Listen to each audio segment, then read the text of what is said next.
Hi guys, welcome back to my channel. I'm Bibi. If this is your first time here, I'm a fashion entrepreneur and I've been running my business for 9 years now, and this is my channel to share everything fashion, business, lifestyle. So today we're going to be doing a question and answer, and I asked my Instagram followers to ask me questions that they would like me to talk about on this channel, and they did. So let's get right into it.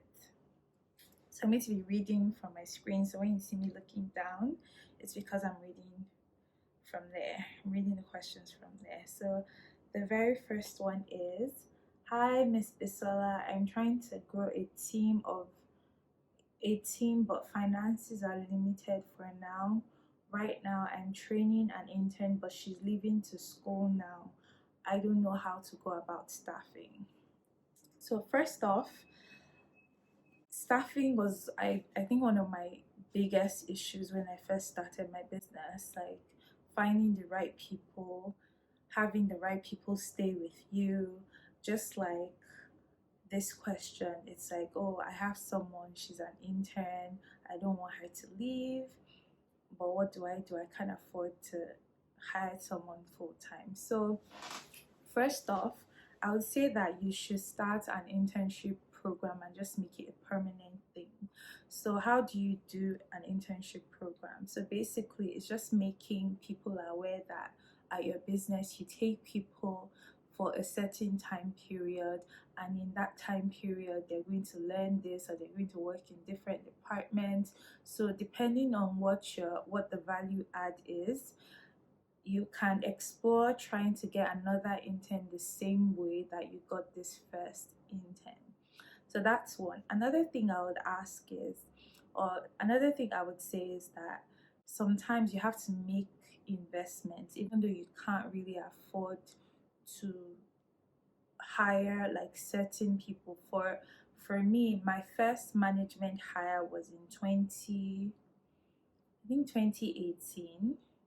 Yeah, 2018. And my business, we couldn't afford it at the time. Like, it was mind-boggling because I got two new management employees, and I couldn't even imagine paying them what I was offering. But I just felt like my business was at a place that if I brought them in, they will be of significant value. And what happened was I doubled my revenue of the previous year. So that was amazing. And I believe that I probably wouldn't have had the time, or because when you're saying, oh, I can't afford this staff, I can't afford this person, you inadvertently will be doing the work. And when you're doing that work, you're stopping your business from growing, because you can be doing big picture stuff, but because you're doing so many things, you're not allowing yourself to think of the next big opportunity for your business. So I would say that sometimes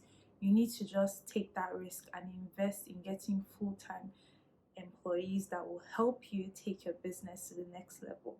Another thing is you need to set very clear key performance indexes, so that you make sure that when you bring those hires, they're not just liabilities for your business, they're not just expenses for your business, but they're actually helping your business to grow. And make sure that the way that they're helping your business to grow is measurable.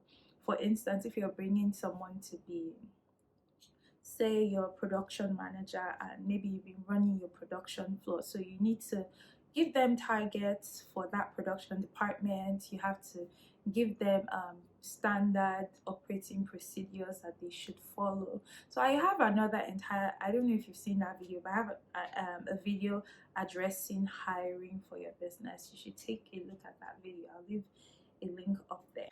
So yeah, so this next question is, if you were on Shark Tank, which shark would you want to go in business with? I really, really like this question because I love Shark Tank. It's one of my favorite shows. And I think I would want two sharks. It would be Lori and Mark. So for different reasons. I love Lori for like retail and like, you know, for retail, like the B2B side of things. She has a lot of retail relationships, and then the QVC side of things. And also, Lori is like a lady boss. Like she's the kind of woman that we dress. So I would love to have that like feminine aspect or perspective to the business that I think she'll make a great investor. And for Mark, I love Mark as a business man, and I love how he thinks. He's a hustler, like he's really grounded. And Mark is really good with like customer acquisition and like e-commerce, DTC. So I feel like Mark and Lori would be like great for my business. So the next question is, if you could dress anyone in the world right now, who would it be and what piece? Oh my god, there's so many women that I want to dress. But I mean, I have like a bunch of women, but I would start with maybe Michelle Obama, and I will put her in Cairo. I think she would wear Cairo really well. So yeah, Michelle Obama in Cairo. Yeah, yeah. And bonuses are like Angela Rye, Issa Rae, Beyonce, um, Serena Williams. There's so many women on my list that I want to dress, but let's start with Michelle Obama. So, what's your favorite thing you've ever designed, bestseller or not? So I would say, but I don't even have to think too much, because one of my favorite designs, not even, I would say I really like this design, not because of the design itself, or it's more because of the situations surrounding the design. It's called the Heart of Neon dress. It's this high-low dress, and it had just like a neon colored fabric in the middle, and a black border. So actually, I really even like that design when I think about it. So first off, I that design was inspired by modern art, especially the works of Pete Mondrian. And I was in that phase. There was like, I've had different like fashion phases, especially when I was much younger. So I think I need to even get back to designing that way. So I was really like obsessed with modern art in that period, and I just loved Pete's work. And I don't know if it's Pete or Piet. I don't know. I think it's a French name, but whatever. One reason that I remember and I really liked that piece was because I remember when I sketched it, I showed a bunch of people and nobody liked it. Like nobody liked that design, and I was just like, I really like it. Why does no one like it? And that was like really at the beginning, like the very early stage. So I was still very like unsure of the design, but I decided to go ahead and make that design. Pause, future BB here. So looking for pictures for to show you guys what the Heart of Neon dress looked like, and I suddenly came across this article that I never ever seen before by Pulse Nigeria. This is so cool. And that design was one of our like first best set. In fact, that was the very first. No, that wasn't the first, but that was like its bestseller. Like it really blew us up, and I know I sold, like even at that stage, I sold a lot of pieces of that design. And yeah, I think that design for me was just a reminder that sometimes you have to go with your guts. Not sometimes, most times you have to go with your guts. If something is just telling you to move ahead with a decision, you just have to go with it, even when it looks like the opposite could be the case. So yeah, the next question, can you please share the mistakes you made in the early stages you wish you had learned earlier? The mistakes that I made in early stages, I would say not mistakes I made in early stages that I wish I learned earlier. I think okay, one would be when I was a much younger designer, I used to just have this opinion that your pieces should be limited. It was such an elitist way to think, because I didn't want my things to be too common, and like it was such an anti, it was a fashion thing, but it was very anti-business. So I would what really woke me up was when my designs were being counterfeited, and a lot of people were tagging us on like a boutique that was selling a counterfeit of our product, and customers were commenting that when the real designer has refused to make for us, we'll buy from the one that can give us now. And I'm just like, what? Like, that was a wake up call for me. So if you're out there, a designer, and you're worried about like doing like too much, don't that's not that should never be your concern. Your concern should be to make money, because fashion is a business at the end of the day. Because if your business closes down, people will buy from other people, people will move on. So it's better to do what makes your business money at the end of the day. So the next question is, let me see. Okay, how do you know if your idea is fundable? How do you know if your idea is fundable? So I think first off, you have to do a market research and make sure that you have early customers. So I know that a lot of people, especially in the tech industry, raise money even without having a product ready. We're saying, I mean, the other day on Twitter, I saw $100 million pre-seed, and I was like, what?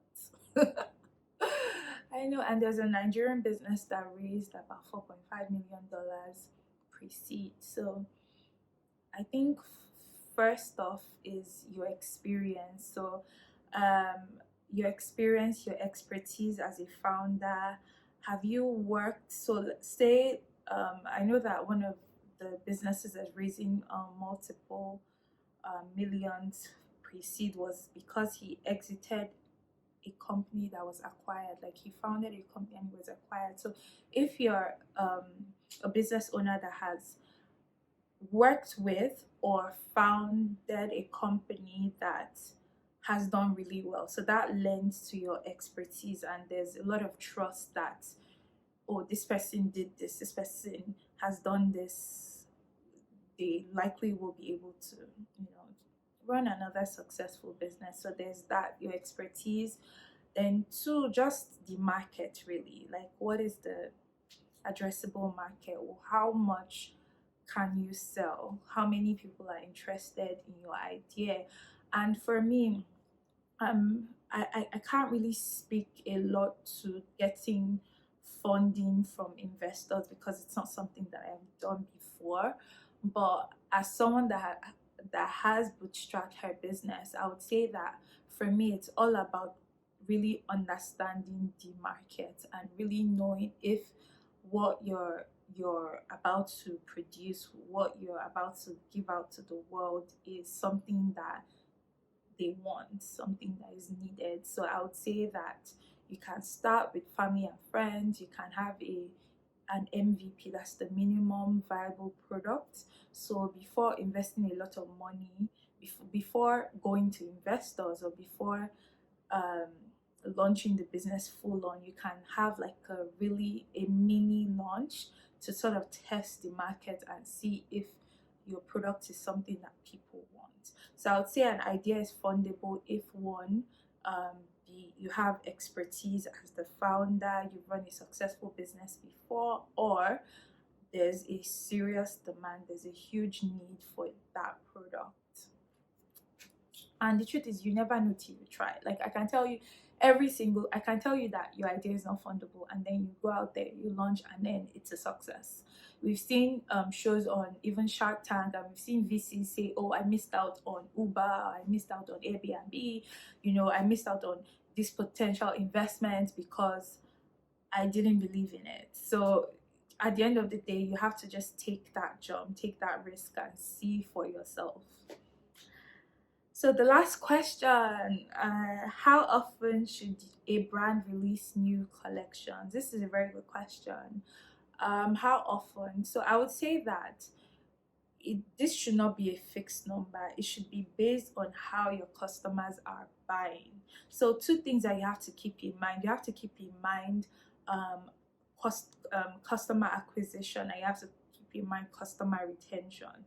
So with acquisition, you're looking at more people that are coming that have never bought before, but they are going to buy what exists. With retention, you're looking at the new people that have already bought, but you need to give them new things. So you have to look at the patterns which your customers are shopping, and that's why data is important. So you look at your data and see that how many times the customers come back wanting more.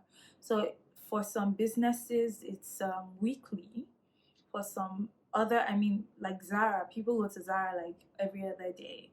But there's some other businesses, say like the House of CB, that's more occasional, where people might not be going there as frequently as they're going to Zara. So it depends on your business model, and it depends on um, what you can also afford at the time. So if you just keep to a schedule, so you can do quarterly, you can do monthly, you can do biannually. So depending on how you can supply, how your supply chain also works, because one thing you don't want to do is release collections every, say you're releasing every quarter, but with each collection you don't have enough units. So focus more on having enough units of all your styles and seeing how often you can consistently do that, because also you don't want to release you don't want to release like sporadically, so people should know when to expect something.